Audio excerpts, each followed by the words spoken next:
Digby. I feel like this is deja vu. We've seen this before. Digby to Ozils. Ozils back to Digby. Digby back to, guess who? Ozils. Ozils takes it down below to Guerra. Guerra over Dugan. Guerra. Shot. Intercepting the pass in the neutral zone. Dugan's sitting on the near side boards, working it, trying to work that puck. It's under Odessa's body. Over to Ozils. Ozils to Digby. I feel like this is deja vu. What? Stop! What? Digby back to gets it on Ozils. Mark.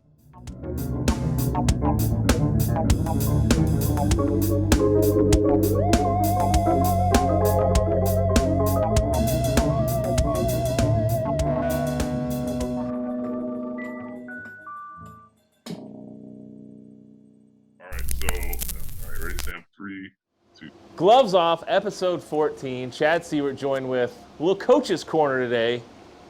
Head coach GM of the Lone Star Brahmas, Dan Wildfong. Hey, buddy. Hey, Chad. And of course, the man with the coolest nickname at NYTEX Sports Center, the head coach and GM of the Texas Brahmas of the NA3HL, the Admiral, aka Ryan Anderson. Hey, thanks for having me, Chad. How you doing, buddy? Doing well, thank you. This is the first time, and we're back in person. Yeah. Spaced. We're not doing it via Zoom, so it's awesome. It's awesome. We're excited. We're excited to have hockey, excited to do this, so it's great.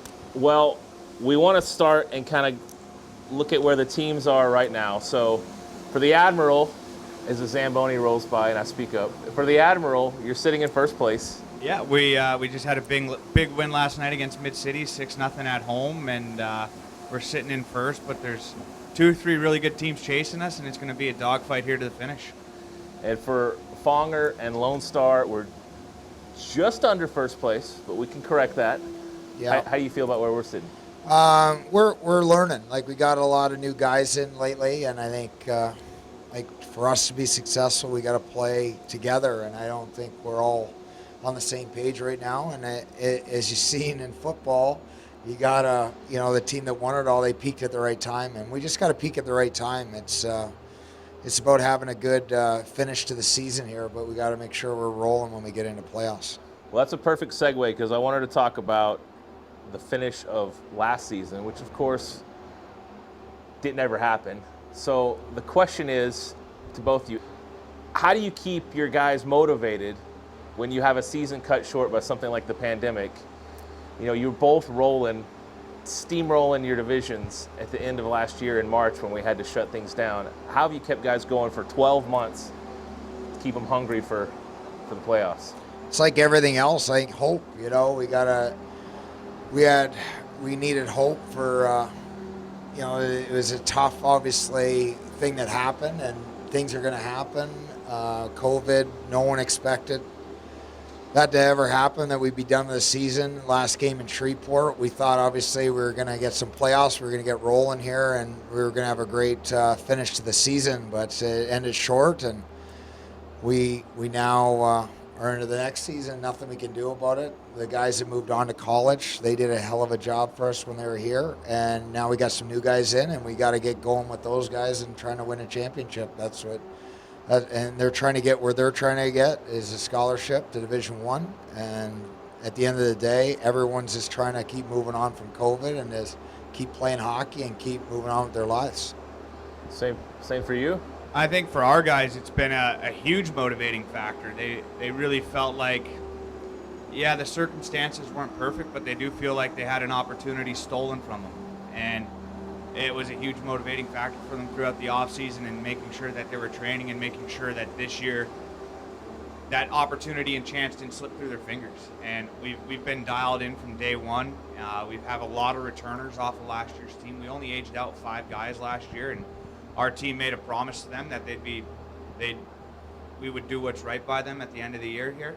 And we're playing for those guys, but we're also playing for ourselves to make sure that we can keep the cup here at NYTEX. It was a really wild, needless to say, it was a wild off season with so much uncertainty. Are we going to have fans? Are we going to play? When is the season? I think this season schedule, at least for the NA, was pushed back 4 or 5 times, right? Like, and then of course once we get going, we find teams who they get COVID and they're canceling games and this and that. How do you like Frank and I came in your locker room when we had to announce that I think Oak City had COVID and they weren't coming, and your guys were all amped up and ready to go. How do you keep everybody hungry for the whole thing? Flexibility. Like, our guys have had to learn throughout this entire pandemic that nothing is normal right now, and you're going to have to expect the unexpected and be able to roll with the punches and just take the next day and just be happy that we're able to continue to play and be in an environment where it's safe for us to play, and just be thankful and grateful for the opportunity to continue to play. And whatever happens is going to happen. We just have to be ready for what happens next. Yeah, recruiting has been pretty wild this year because, especially for you, there's a lot of D1 schools that didn't play, and you see players that they're still eligible age-wise to play in our league. USHL starting late, BCHL folding. There's a lot of player movement. How's your phone been? You had that thing plastered to your ear for the past 4 months? There's obviously a lot of options out there for us, for players that we probably wouldn't have had options because there's leagues that folded or are not playing now, and we've had a lot of college guys that have been through our program this year. It's just a whole different year. I think our league is so much better because, anytime you consolidate some of the best players in AA hockey, you're going to have a better league, and I think our league's the best it's ever been, I think, for talent-wise. We drafted kind of potentially hoping that teams might not be all in it, and we hit some guys that we felt that where we drafted we ended up getting because of this pandemic. So it hasn't been fun, like figuring out who the guy is, because you got 100 calls and who that 1 or 2 guys are. But I think we're doing a decent job of making sure that we get the right pieces to what we're about and how we play. And Admiral, you've had a lot of trickle down players coming to you that may not in a normal year. In the same breath, as good as the NA is this year, the NA3 is probably at a level it's never been at because of the trickle down effect. Every team is full and healthy with good players. It's a much tougher league to play in. We talk about it all the time in the office, where the gap might have been, this before, and it's down to this. Right. And our players are so much closer to being able to make that leap because there's so many guys that, in a normal situation, in a normal year, would be North American League hockey players, and they're playing in our league, and it's showcasing our league in a really good light. And it's also showing that some of our players who were here the last 2 years are much closer to being a North American League player than they might have thought of. And our guys are getting really good opportunities at the Division III level this year with the amount of interest they're getting, because the schools know the quality of the competition in the league now. They're not having the guests, which it's been a great situation for our organization as the Brahmas, having a North American League team and an NA3 team that works so closely together on the recruiting, on the scouting, on the making sure our teams are playing in a similar way, so that if one of my guys had an opportunity to go skate with Coach Wildfong, that they're not lost. They have an understanding of what the expectation level is, and it's been an absolutely fantastic experience here for our guys over the last 2 seasons. And how has the addition of El Paso and Oklahoma City been? Those are old towns that you used to play in the pro days. How's that been? They've definitely added a huge dimension to our league. They made our division much, much tougher. We had to go on the road to El Paso in the middle of January, and they only had, I think, 150 people in the stands, but it felt like all 150 of them were right on top of our bench. They had the noisemakers. It was a tough environment for our players to play in with just 150 people in the stands. I can't imagine what it's going to be like when they have 2,000-3,000 people in that tiny building and the noise is reverberating everywhere. They've done a great job in both situations, in El Paso and Oklahoma City, of bringing in a really quality hockey team that has really pushed us to get better. And we're not able to rest on our laurels, and they've really made myself and our entire group up the ante and how we prepare and how we make sure we're ready to go. And what about you with with 2 teams out in the South and the NA, how has that affected the level of play with losing Kansas City and Corpus? Obviously, we got to do a draft, supplementary draft, to get some of those players that are already NA players, and it made our league even better. Like, we ended up getting 2 guys in the draft, and it's terrible that those teams are out right now. We had great rivalries with a lot of those teams, but obviously when you lose teams, you get better. You know, it's a tighter division. In our division, every game anyone can win, and I thought there was times maybe last year that's not the case. This year, it is. You know, you're going in, if you're not ready to go, you're not prepared, you're not winning that game. So you got to be connected, and you got to play the right way all the time, and it can't be a sometimes team. Sometimes teams won't even make the playoffs. Right. Well, you know, we were thinking about the vibe in the room. How is the vibe in the room now that the trade deadline is, by the time this hits the air, it will have come and gone. So we've had a lot of player movement on both teams over the course of the season. You've seen a lot of different nameplates. Shout out to Andrew Cohen for making that happen. I don't think we've had a guy play. Have you had a guy play without a nameplate this year? No, Andrew's been an unbelievable addition to this. Andrew's He's a rock star. He is a pro. That's what he is. He's a pro. He's a guy that you could trust. He's going to get his job done every single minute. No one's ever gone with a nameplate, but no one's gone without down in our locker room. That's for sure, because of him. It is a feat, especially this year. So now that we have our rosters and we're set all the way through, you guys feel confident? You feel good? You got a good vibe in the room? We're getting there. We're getting there. You're never happy. We're in the stretch run. We feel like we have a team that is able to make a Fraser Cup push here. We haven't really added and made a lot of moves. We felt comfortable from day one. Kind of the way I feel about things is you need to have continuity. If you're bringing in guys every other day, you're starting over every day. And we've been able to pretty much have the same group the entire way, and they're really starting to understand and buy in and have a lot of love in the room. And I think that's a huge key to winning in playoffs, is not necessarily having the most talented team, but having the team that plays for each other. And they're not just playing on the team, they're not just playing with the team, they're playing for the team. And we're really getting to that point. Our leadership group and Shane DeTulio and Tyler Blanchard and Levi Solani and Eden Erdman and Jack Cooper, the guys that have been here since the championship team, they've done a great job in bringing along our young guys and showing them kind of the way we do things and the expectation level and what the standard is. And our young guys are really starting to make a step. And I'm really excited to see what the next 13 games of the regular season has to offer and get into playoffs and make a run at it. Well, we know. You got something to add there? No, I was just saying, my seasons, or our season's been a little bit different. We have added some guys, and that's what I think we're struggling with a little bit right now, is everyone playing together and everyone playing with structure and the right areas and right spots they're supposed to be in. We're a little hesitant now, but I think because the trade deadline is so early that we have time, to get everyone playing the right way, having the belief that we can win this thing. It's a lot about, like, when we won the Robertson Cup, we didn't have the best team that went there. We had the most mentally tough team, and we had the team that was willing to buy in for each other and do whatever they possibly could to get the job done. And to go back to what you said a few minutes ago, you got hot at the end.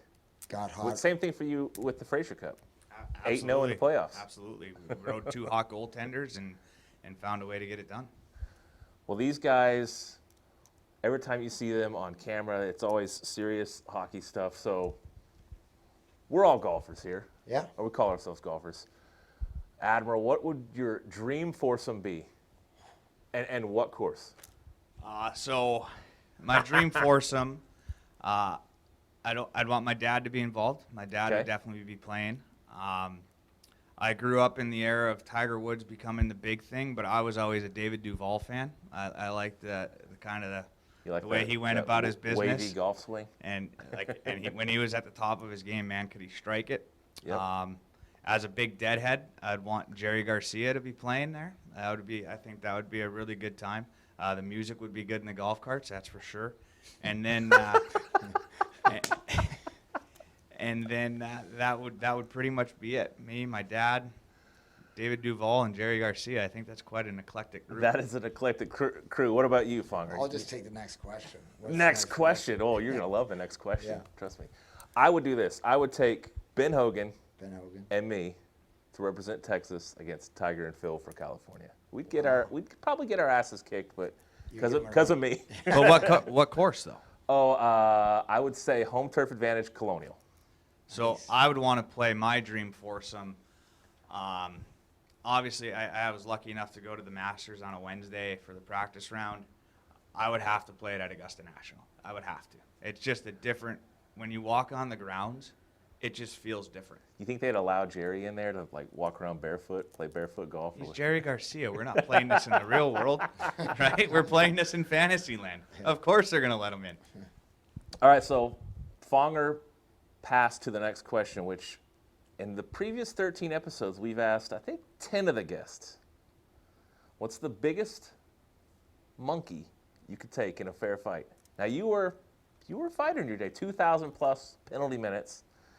You were the inventor of the back arm pinch, Yeah. right? The back arm pinch, which is a move that any Brahma who's ever played here has learned. Yeah, I'm not proud of a lot of those things I taught or did, but But it happened, yeah, you know? it did happen. So what's the biggest monkey you think? Now, former Brahma Frankie Trezera said he'd take a baboon. I think that's the biggest one. Sam, can you confirm? Is that the biggest one? That's the biggest one. The biggest one. I got- Frank Sr. said he would hug a koala bear. Totally non sequitur to the monkey question, but I'd like to see I you think- challenge something big. No, a gorilla would take me down and put me against the wall like nothing. I don't but know. You get the little pinch Yeah, on the him. pinch would do You anything. never know. I got to go with. I'm going to go with what Frankie said. You know, I think. Okay. I think I could have a chance at it. Frankie and Fong are tag team on Yeah, a couple we would have to baboons. both go after him. So that's the only way. I would try and play like the clown, and he would hopefully. Is hit that, him. is, Yeah, is that do the way it would work? something. Now, you're more of a lover than a fighter, Ryan, but you got I'm not fighting That's a monkey. true. You got to take on a monkey. Have you Googled chimpanzees and the people that keep the chimpanzees until they're full grown? It They never doesn't- end up with faces. No, it It's never not ends good. well. It's not good. It never ends well. I go to the zoo and I stay behind the line. But in this scenario, you're in the Thunderdome, Yeah. and the only way out is to We're in fantasy land again. yeah. We're in the same fantasy land where Jerry Garcia is going to play Trust me, golf with you. I'm not taking any monkey. I'm going to duck and cover. Yeah. Turtle. Personally, for me, I would take on a baboon and end it pretty quickly. You. He would end me. Yeah. Yeah. One punch. That's about all I got. You guys got anything to add to the mix? No, I'm excited for the end of the season. Hopefully, we got some fans, obviously, supporting us. Why, we didn't think we were going to have fans. It's great that hockey's alive here in Texas. I think we got a lot of youth tournaments going on down here. So we're really excited because hockey's thriving and very alive here. And a lot of places we're very they have no hockey. So Yeah. we're very lucky No, and thankful. Piggybacking off of what Dan said, we couldn't be in a better situation to continue to do the thing we love. Like, there's a lot of people that are in a lot of situations right now where life isn't so great. And I just feel so lucky to be able to come to work every day and it not to be a job. We're able to be involved in a kid's game and getting to help our players achieve their dreams. And the fact that our league and our organization has made the commitment to making sure we can do this in this COVID pandemic environment has just been an unbelievable experience for us all, and we're so thankful and lucky to be able to keep doing it. Well, if you can hear the sticks and pucks in the background, it's about time for the Admiral to hit the ice for practice. This has been episode 14 of Gloves Off. Special thanks to our sponsors, which were Epic Waters in Grand Prairie and Farmers Insurance, which, did you know, guys, Farmers Insurance can insurance bears. Bears. There's a commercial where they insure bears. So if you have a bear, Farmers is the place to be. Until then, we'll see you next time. Thanks for having us. Shot. 8! Brilliant!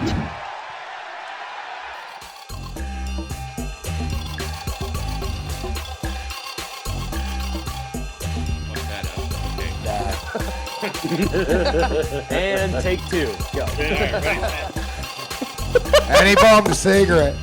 Some more light. And night got death the quiet. His face lost all expression. If you're gonna play it, what are you doing?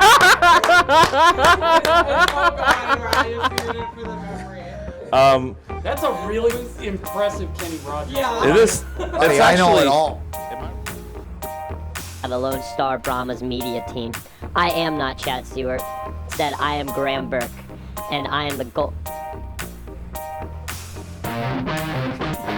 Alright, no, you're chill. Hey. Okay, I got it, guys. You're the best. You're the best. You're the best Thank that you, ever lads. was. Love you, mean it. Thank you. Thank you, guys. Enjoy your day. Barbasol contest or something? Something about shaving your beard. Okay. It'd be funny. I should shave it and then like nick it like 1,000 times. So I get like like Def Leppard jeans. All right, here we go. Ready? And yeah. Okay. And take two. Go. It is. Buddy, It's I know actually- it all.